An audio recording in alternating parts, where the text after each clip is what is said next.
La Reserva Federal es un proveedor de última instancia de liquidez para los mercados financieros y no creo que sea un objetivo de la administración Trump, pues debilitar la economía americana, el dólar, los bonos americanos. Mensajes que acaba de lanzar en estos micrófonos con Luis Vicente Muñoz Carlos Garriga desde la Reserva Federal de San Luis. De esto y mucho más vamos a hablar con los contertulios que nos acompañan en esta mañana de martes 15 de abril. Es un placer saludar a Kamal Romero, consultor independiente de analítica de datos y economía. Kamal, ¿qué tal estás? Muy buenos días. ¿Con ganas de hablar?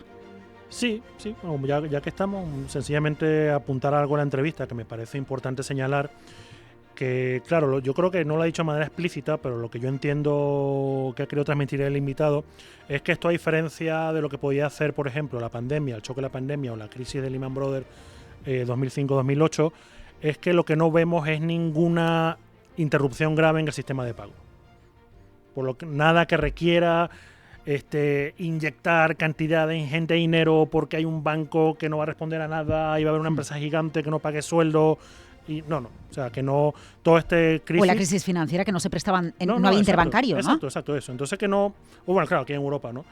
Que sencillamente un día amanece, levanta el teléfono y dice, préstame tanto, no, ya no hay. Sí. ¿Qué hago? Entonces, no va a haber ninguna disrupción del sistema de pago. Yo creo que es un mensaje importante porque, vamos, no es una crisis trivial, ¿no? Pero es una crisis que de momento afecta muchísimas cosas. En primera instancia, los flujos de comercio.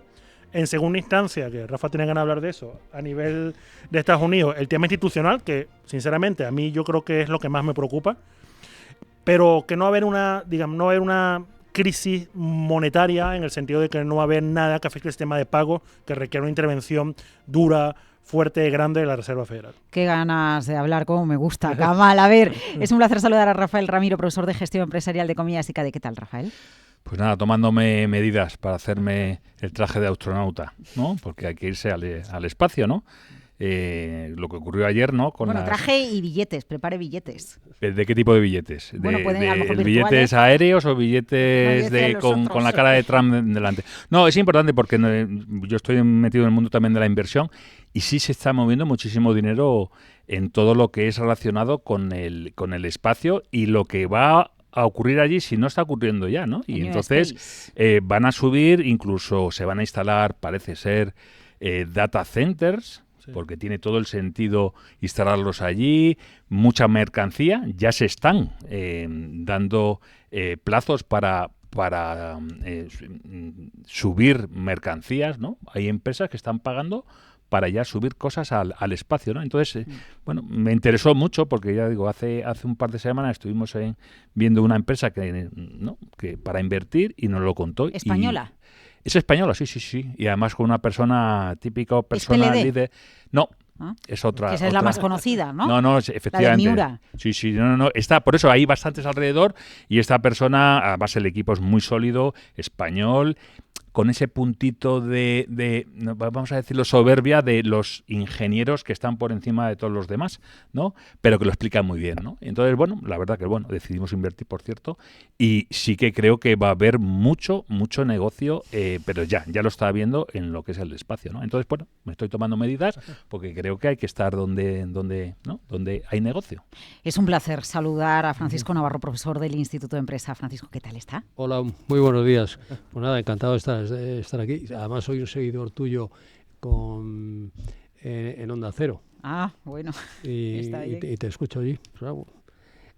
Hombre, hay una imagen que vale más que 1000 palabras y yo lo quería enseñar. No sé si la podéis ver. Esta es la curva de deuda de la que viene en el... Dele la vuelta, Francisco. Ahí, perfectamente. Ahí.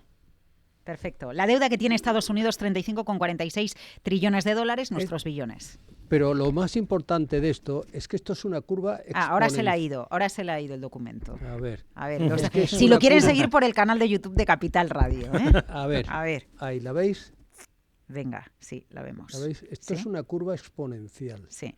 Y las curvas exponenciales son las curvas más asesinas que existen. ¿La curva asesina? Pues totalmente. Cuando esto pega la curva aquí, donde la ha pegado, ¿la veis ahí? Sí. Está pegando la curva, eso ya no hay quien lo pare.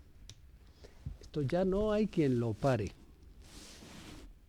sea, la curva asesina del mercado de deuda por el mayor endeudamiento que tiene Estados Unidos. Pero la clave que nos han enseñado los libros, Francisco, es que si eres de fiar, ¿no?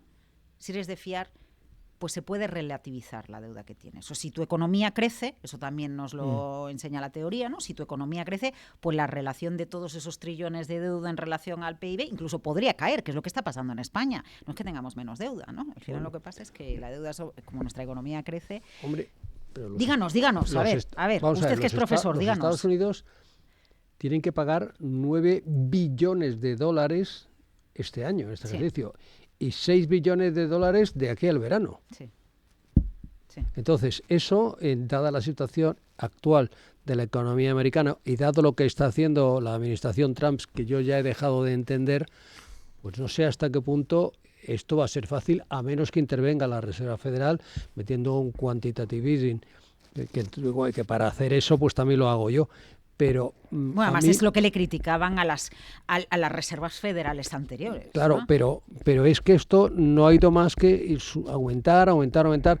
Esta es la curva que da el Tesoro americano. Y la otra que está aquí, debajo de ella, la da el Fed, la dan los tipos de San Luis, de la Reserva Federal de San Luis. Pero en cualquier caso, esta es la de la Reserva Federal de San Luis. También es una curva exponencial, pero como está más extendida, digamos, parece menos exponencial que la que da el Tesoro. ¿Pero usted cree que puede estallar una crisis de deuda en Estados Unidos y poner patas arriba la economía mundial? Yo creo que ese es uno de los problemas que tienen los Estados Unidos. Vamos a ver, lo que exporta China son 3,58 billones de dólares. Eso es lo que... A los Estados Unidos le exporta 558.000 millones de dólares. Pero es que estos tipos exportan 3,58 billones de dólares. Es decir, que si mañana los tipos dejan de exportarle a los Estados Unidos, no les pasa nada. Entonces, que yo no entiendo... Cuando Trump dice, te voy a poner un arancel del 140 al 150%, dice, bueno, pues si estos tíos mañana dicen, vea, se acabó, no te preocupes, no te voy a vender nada. Pero es que no te voy a vender nada, es que no te voy a vender tierras raras. Sin las tierras raras, los F-35 americanos no despegan. Sin las tierras raras, pues toda la inteligencia artificial no despega. Sin las tierras raras, el Starlink y estas nenas tan monas que se van ahí tal, no despegan. Por lo tanto, no sé si somos conscientes de lo que estamos jugando.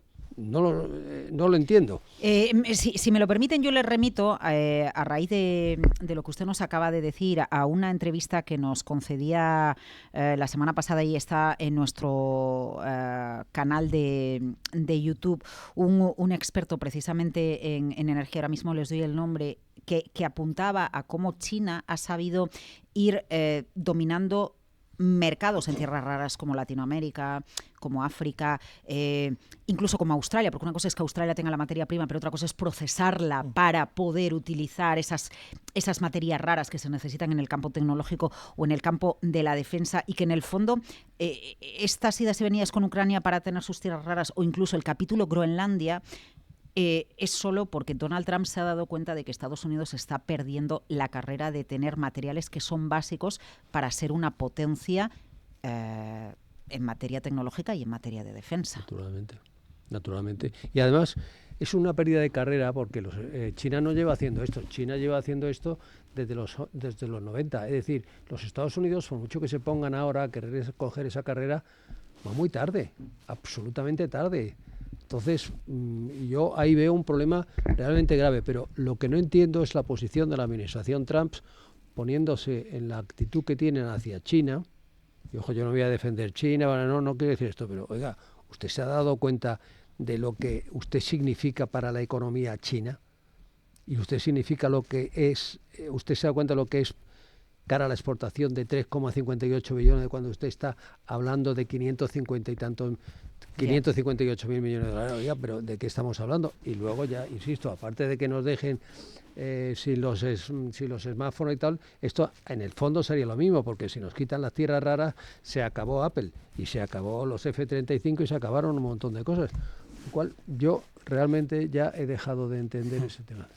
Miguel Golmayo es el autor al que entrevistábamos, el libro La fiebre del oro verde, y le recomiendo la entrevista porque es muy crítico y bueno, pone encima de la mesa cuáles son las vulnerabilidades que tiene Estados Unidos y cómo la guerra, entre comillas, energética, de materiales, ¿no?, está también detrás de todos los episodios que estamos viendo. Kamal. Sí. No, son un par de comentarios. De acuerdo con lo que comenta Paco, que yo creo que en términos de comercio Trump no sabe dónde se está metiendo, porque yo, por ejemplo, como país soberano, yo no tengo ningún problema que China, que hay que recordar que no es una democracia y todo lo que hace no tiene que pasar por las urnas ni por nada por el estilo, ni cualquier cosa que haga pues no va a perder el poder por eso. A mí no me incomoda que China, haciendo los manejos que hace, que son del todo dudosos con países en desarrollo para extraer materias primas, a mí no me importa que China lo haga, siempre y cuando yo pueda comerciar con China. Al precio que el mercado diga que yo pueda comerciar con China. Y si China no tiene subvenciones. Por eso, a mí, que no es justo el comercio, ¿no? Pero, a ver... o deprecia su moneda de manera forzada para que su producto sea más competitivo. A ver, es un lugar común que lamentablemente en la discusión, o sea, empíricamente las balanzas comerciales de países tan grandes como Estados Unidos y China, y Estados Unidos, que teóricamente hablando no es una economía abierta midiendo su comercio como porcentaje del PIB, comparada con economías emergentes, ¿no? La reacción que tiene la cuenta corriente o la balanza comercial con movimientos del tipo de cambio nominal son ínfimos en este tipo de economía. No estamos hablando de una Argentina, no estamos hablando de una economía emergente que el Fondo Monetario le manda a devaluar de inmediato para restablecer su balanza de pago.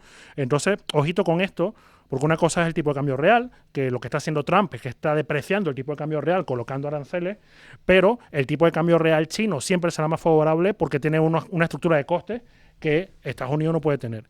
Pero volviendo al tema anterior, a mí no me preocupa siempre que haya comercio. Y en eso estoy de acuerdo con Paco. Cuando tú estás justamente eliminando ese canal, pues te estás quedando como que, vale, yo elimino ese canal, pero yo no tengo materias primas, yo no tengo esto, yo no tengo lo otro, mi industria depende de 50 países distintos debido a la fragmentación de las cadenas de producción, y entonces para mí me parece un suicidio, económicamente hablando. Por otro lado, el tema de la deuda, únicamente para quien esté curioso, hay una cosa que se llama la ecuación dinámica de la deuda, que por ejemplo AIREF lo publica en su informe, el informe que envía a Bruselas todos los años alrededor de febrero o marzo para evaluar la economía española, que es una ecuación que sencillamente te dice que el incremento de la deuda PIB depende de 3 factores. La necesidad de financiación, si tú tienes mayor necesidad de financiación, tienes que emitir más deuda, y el ratio del tipo de interés efectivo, ¿no?, que pagas por tu deuda viva, por llamarlo de algún modo, y la tasa de crecimiento de la economía.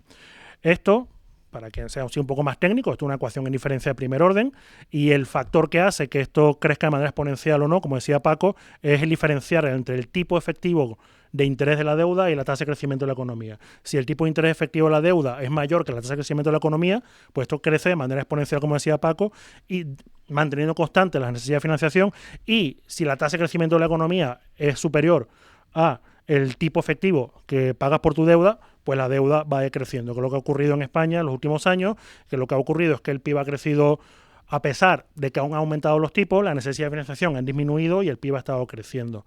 Y en la AIREF, por ejemplo, yo saco unos gráficos donde hay unos gráficos de barra donde justamente muestran la contribución de cada uno de estos componentes al crecimiento de la deuda. Y un poco recalcar lo que tú has dicho.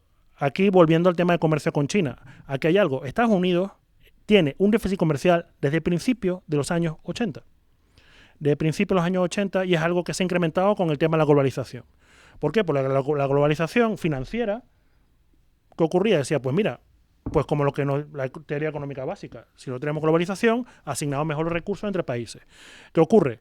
El tamaño, la profundidad del sistema financiero norteamericano no es la misma que el sistema financiero paraguayo. Entonces, ¿qué ocurría? Estados Unidos es un país que puede permitirse tener 40 años de déficit comerciales porque tiene un sistema financiero profundísimo, tiene unos activos financieros muy líquidos, tiene unos activos financieros, estrictamente hablando, los bonos de deuda, que son súper seguros, y entonces tú puedes financiar ese déficit externo captando capital del resto del mundo. sobre todo de China y Japón, que son unos países que tienen unos superávit estructurales desde hace muchísimos años también. Y cuando sube el precio de petróleo, tienen los países exportadores de petróleo. Entonces, ¿qué quiero decir con esto? Que en este aspecto, Estados Unidos puede permitirse tener esos déficits comerciales. Estados Unidos hasta hace poco podía permitirse tener unos déficits fiscales. Ya la cosa no parece tan así. ¿Por qué? Porque la pandemia, parece mentira, uno de los países que más incrementó su déficit fiscal fue Estados Unidos, con un montón de deuda a plazos relativamente cortos que, como bien ha señalado Paco, tiene que pagar ahora. Y para cerrar, yo no creo que Estados Unidos esté cerca de una crisis de deuda, pero algo que comentó un Cochrane, profesor de Chicago, hace un par de días en un post en su blog, recordar que toda crisis de deuda es una crisis de deuda a corto plazo. Tú puedes ser súper solvente, pero si tú no puedes refinanciar la deuda que tienes a corto plazo, entras en una crisis de deuda. Bueno, yo un poco en línea con lo que decís, voy a intentar hacerlo más mundano, en el sentido que al final si tú consumes o gastas más de lo que produces o tienes, pues al final tienes un déficit. Y es lo que le ha pasado a Estados Unidos. Pero lo puede hacer porque todos, como decía Laura, confiamos en Estados Unidos. Yo creo que el tema de la deuda no es un problema de Estados Unidos, ya me gustaría a mí tener el problema de Estados Unidos. Creo que podemos ir bastante más cerca, en España, en Francia, en Italia, que tenemos deudas incluso peores, ¿no? Francia, mira cómo está, y a ver qué margen de actuación tiene Francia, ¿no? Y en España, ¿no? Entonces, Estados Unidos, yo creo que Trump sí que sabe lo que quiere, probablemente él seguro, y se ha puesto muy nervioso porque es verdad, o sea, la situación que dice Paco, o sea, tú ves los números y dices, es que esto no puede ser. O sea, si el interés gastan más los americanos que lo que gastan en defensa o en salud y creciendo, efectivamente, ¿no? Van a ritmo de 2 trillones americanos al año, ¿no? Este año tienen que refinanciar un 25% porque Yellen lo había renovado todo a corto plazo. Pero a lo que voy es que Trump lo que quiere es hacerlo todo deprisa y corriendo, como le gusta a él. O sea, como una empresa donde tú llegas y ejecutas, ¿no? Y eso es lo que yo creo que le ha fallado. Él sabe lo que le ocurre, que efectivamente, o sea, van al hoyo porque esto es un tema donde China, Kamal, hace trampa desde antes de entrar en el sistema comercial mundial. O sea, todos sabemos y le hemos dejado hacer las trampas porque a todos nos ha interesado. Exacto. Claro, y entonces ahora ha llegado Trump y dice esto no es sostenible en ningún punto y sí que está actuando. Ahora hablamos de los aranceles, pero él está actuando internamente en intentar cortar la financiación y el gasto de todo tipo. Y estábamos hablando de Elon Musk a nivel de todo lo que es la... Pero miren, Harvard, que está en portada de toda la prensa americana ahora, 2.200 millones, claro. Y se está hablando de recorte para medios de 9.000 y pico millones Princeton de dólares. También, 1.000 millones. Yale ya le está llegando la carta, Columbia 300 millones. Y eso es la privada, porque luego estará la pública. Pero en cualquier línea de gasto de Estados Unidos la están mirando. ¿Por qué? Porque son conscientes de que tienen un déficit que no es sostenible. Aún así, yo creo que nos hemos puesto muy nerviosos todos y vamos, yo creo que a nivel mundial, si todavía alguien tiene algo de credibilidad desde un punto de vista financiero, sigue siendo Estados Unidos y el dólar. O sea, cualquier ratio que sigas sacando está muy por encima de cualquier otro mercado. ¿Por qué se plantea tanto estos días? ¿Y Europa puede coger el relevo de los Estados Unidos? ¿No? Entonces se hace referencia al informe Letta y al informe Draghi, pero... ¿realmente hay una capacidad de sustitución? Yo reflexioné esta mañana porque en otras ocasiones y en otras crisis este planteamiento ya se ha hecho, ¿no? En las 3 últimas décadas ha habido un par de momentos clave en la economía mundial donde se ha dicho y Europa puede coger el relevo y nunca lo ha cogido. Vamos a ver. Yo cuando oigo hablar de Europa, ¿de qué Europa estamos hablando? ¿De la Unión Europea o de Europa? Bien, Europa o la Unión Europea, la Unión Europea es como la Italia del siglo XVI. Exactamente igual. Tiene que hable más para el micrófono para que lo oigamos bien. Venga. Fernando. Europa, la Unión Europea, es como la Italia del siglo XVI. En aquella época tenías el Ducado de Mantua, el Reino de Nápoles, la República de Venecia. Todas tenían su ejército y todas tenían sus intereses. Y era imposible hablar de una Italia. No existía Italia, existían los diferentes principados, ducados y repúblicas. Eso es lo que existía. Ahora tienes por ejemplo, es que no nos damos cuenta que la señora von der Leyen es una funcionaria, pero no es la presidenta ejecutiva, no existe. Pedro Sánchez se va y la señora Calacalas pues se le quedará mirando, pero el tipo se va allí y tal. Es decir, aquí no hay una Europa, o sea, hay una Unión Europea, pues el mercado capital, todo lo que tú quieras, pero los primeros que no están interesados de que exista Europa son los príncipes. Macron no está interesado, él quiere seguir mandando, y Sánchez igual, y todos exactamente igual. Por lo tanto, señores, por favor, olvidemos, no, eso es una trampa. Y mientras está hablando Paco Navarro, Kamal y Rafa sienten. Pero si es que Europa, siempre hemos dicho que Europa, su estado natural es estar en guerra entre nosotros. Vete a la historia.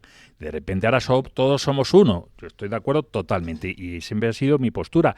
Por desgracia para nosotros, nosotros no vamos a poder ser siempre nunca un único ente que tenga un único interés. Somos un mercado único porque compartimos una moneda, porque tenemos libertad de movimiento de capitales y de personas, ¿no? Pero efectivamente Unión Europea sin Reino Unido, cuando Reino Unido es una economía crucial en innovación, por ejemplo, de verdad, el sistema financiero. Lo de Europa, por favor, fijaos en la Italia del siglo XVI, que es lo mismo. Italia del siglo XVI fue Italia en 1861 y a partir de ahí tuvo su ejército nacional. Pero mientras tanto, pues cada cual tenía lo suyo y sus intereses geopolíticos. La República de Venecia pues tenía miedo del turco y el Ducado de Mantua pues le tenía miedo al rey de Francia. Que eso es lo que tenemos en estos momentos en Europa. Y Europa, por lo que vamos, los príncipes, que serían los que tendrían que formar esa nueva Europa de verdad, no lo van a hacer. ¿O se van a suicidar? Tenemos 1 minutito y medio. Me gustaría alguna reflexión para acabar. Kamal. Sí. No, una reflexión. Yo creo que después de lo que ha dicho Paco, creo que la salida ahora más clara es que hace falta más Europa. Bueno, yo creo que la parte positiva de lo que ha ocurrido con Trump es que efectivamente nos hemos vuelto a espabilar como Europa, pero bueno, yo creo que lo bueno es que esperemos que tanto Europa, porque no es solo lo que ha hecho Trump, sino cómo reaccionamos el resto del mundo, tanto China como Europa, y creo que bueno, todos estamos reaccionando de una manera que se está calmando la cosa y se pondrán las cosas en su sitio. Yo creo que, en referencia a lo que decía Paco, discúlpeme, creo que va a haber un termómetro que es crucial, ¿no?, respecto a esos príncipes que velan más por lo suyo que por el concepto de Europa, y es toda esta inversión que vamos a realizar en defensa. ¿Realmente vamos a pensar en un mercado único o Francia va a intentar llevarse más y que sus empresas sean las más potentes? ¿O España, que sus empresas de defensa? ¿O Alemania, sus empresas de defensa? Y la inversión en defensa es tirar el dinero. ¿Por qué? Porque un ejército europeo tendría que tener un ejecutivo nacional europeo. Es decir, el ejército italiano se formó después de que se unió, de que se formó Italia. El ejército alemán se formó en 1871 cuando los prusianos le ganaron la guerra a Francia, pero antes no existía. Por lo tanto, señores, hablar de un ejército europeo es un wishful thinking, es tomarle el pelo a la gente, hombre. Kamal, ¿cómo es el libro de Cochrane que usted decía que tenemos que leer sobre? No, es un blog, él tiene un blog, John Cochrane, y leer la última entrada que ha escrito, porque la verdad que está muy bien, donde justamente hace énfasis en estos desbalances de la deuda. O sea, lo que ha dicho aquí, Kamal Romero, muchas gracias. Francisco Navarro, Paco Navarro, gracias. Rafael Ramiro, New Space, le voy a llamar así ahora. Ay. Gracias. Esto, una cuestión.